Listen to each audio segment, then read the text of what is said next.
সবাইকে শুভেচ্ছা। আমি আজকে প্রথম লাইভে এলাম আমার পেজ থেকে একটা বিশেষ কারণে।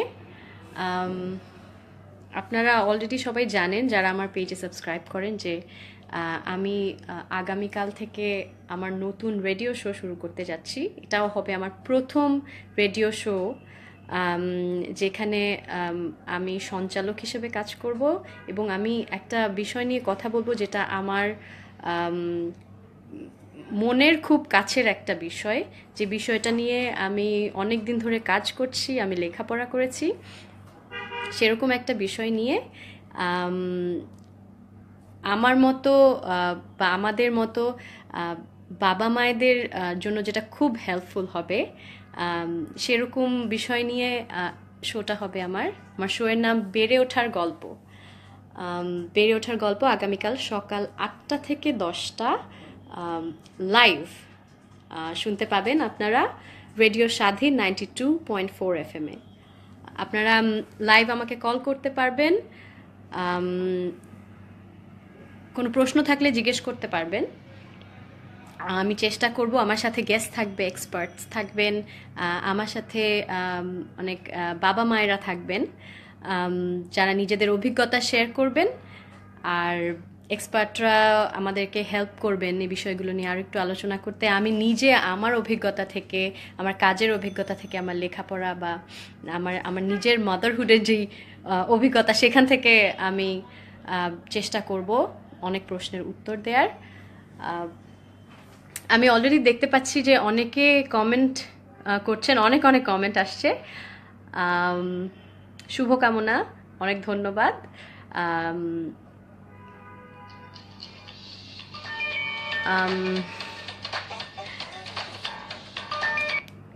এখানে অনিম রহমান লিখেছেন, stay blessed, your work is inspiring.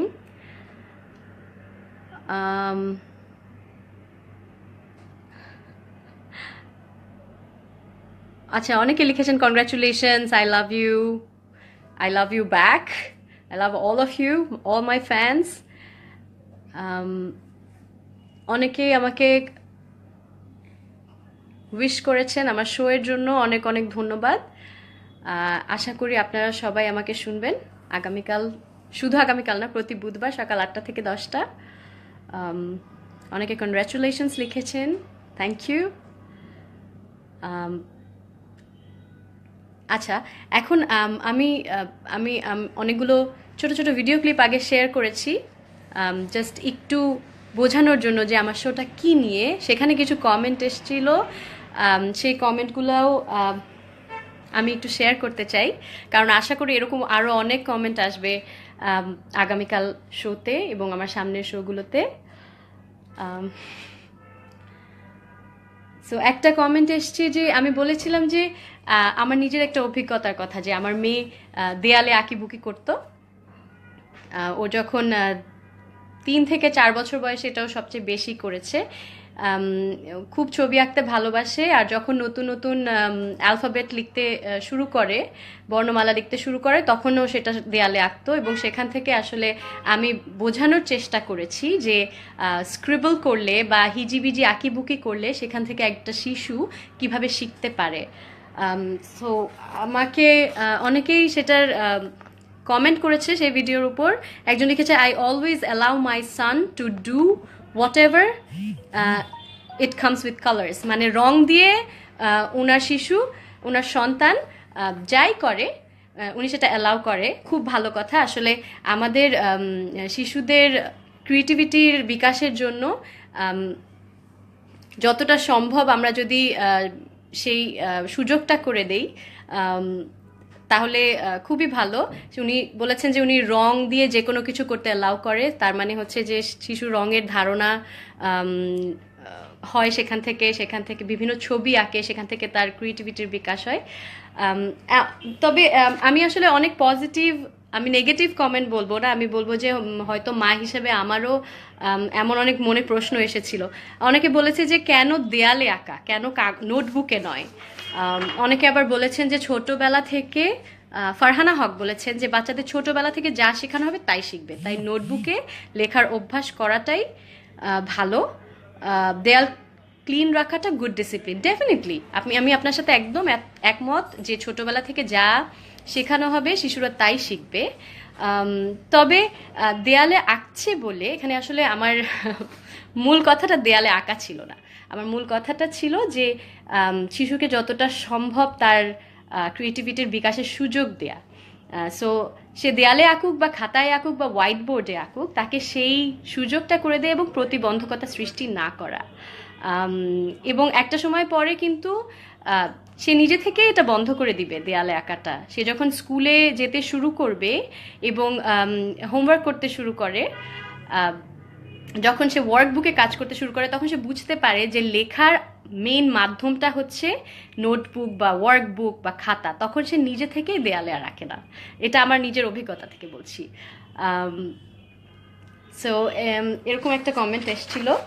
একজন বলেছে যে যে শিশু দেয়ালে আঁকে সে আর কিছুই শিখতে পারে না বড় হলে। এটা একদম ভুল কথা। বরং যে বেশি আঁকিবুকি করার সুযোগ পায় বা তার ক্রিয়েটিভিটি বিকাশের সুযোগ পায়, সে বড় হলে আরও অনেক অনেক কিছু করতে পারে। আচ্ছা, এবার আরও কিছু কমেন্টস পড়ি।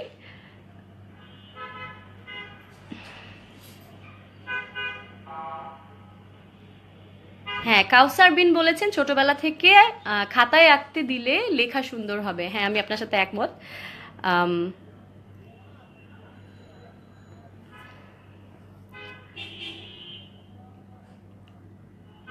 আচ্ছা, অনেকেই আচ্ছা হ্যাঁ, set aside the part of wall for her to express her creativity, can to agree more with you. হ্যাঁ, আমিও আপনার সাথে একমত যে হ্যাঁ, দেয়ালে আঁকাটা হয়তো মুখ্য বিষয় না। মুখ্য বিষয়টা হচ্ছে আমরা যেন যে কোনো মাধ্যমেই শিশুর সৃজনশীলতা বিকাশটার সুযোগ করে দিতে পারি। কনগ্রাচুলেশনস বলেছেন রকিবুল, থ্যাংক ইউ। ওয়াহিদ ইসলাম বলেছেন you're a good mother and stay blessed, good luck for your future. Thank you so much.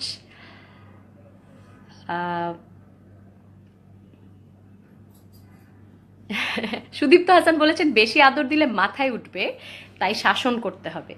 আচ্ছা, আমরা এই বিষয়গুলো নিয়ে কথা বলবো যে আদর দিলে বা ভালোবাসা দিলে আসলে শিশুরা আরও বেশি সিকিউরড ফিল করে। বেশি ভালোবাসা দিলে আসলে কেউ উচ্ছন্নে যায় না।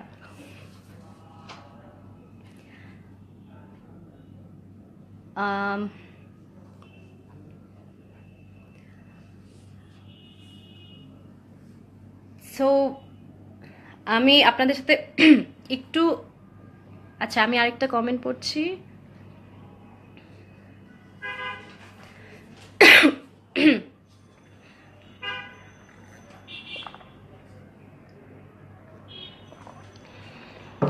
ড্রয়িং করলে কি ক্রিয়েটিভিটি বাড়ে? সামিনা হোসেন বলেছেন অবশ্যই বাড়ে। তোমার ভাবনাগুলো চমৎকার, একজন বলেছে। এটা শুধু আমার ভাবনা না, বছরের পর বছর ধরে গবেষণা করে এই জিনিসগুলো এসছে। আমার মতো অন্য অনেক মায়েরাও এক্সপিরিয়েন্স করে।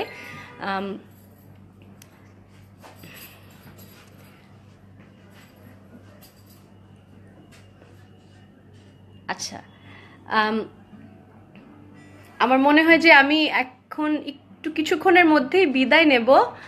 আমি আপনাদের অনেক অনেক কমেন্ট আসছে, আমি সব পড়তেও পারছি না।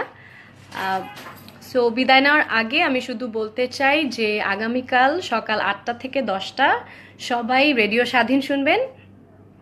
8টা থেকে 10টা হওয়ার কারণটা হচ্ছে সকালবেলা আমরা এই সময় হয় অফিসে যাই, বাবা মায়েরা বাচ্চাদের স্কুলে ড্রপ করতে চান, তো ওই সময়টায় রাস্তায় ঘাটে আমরা গাড়িতে রেডিও শুনি অথবা মোবাইলে টিউন ইন করি। তো আমি চাইবো যে কালকে যেন সবাই আপনার রেডিও স্বাধীন 92.4 FM শুনেন।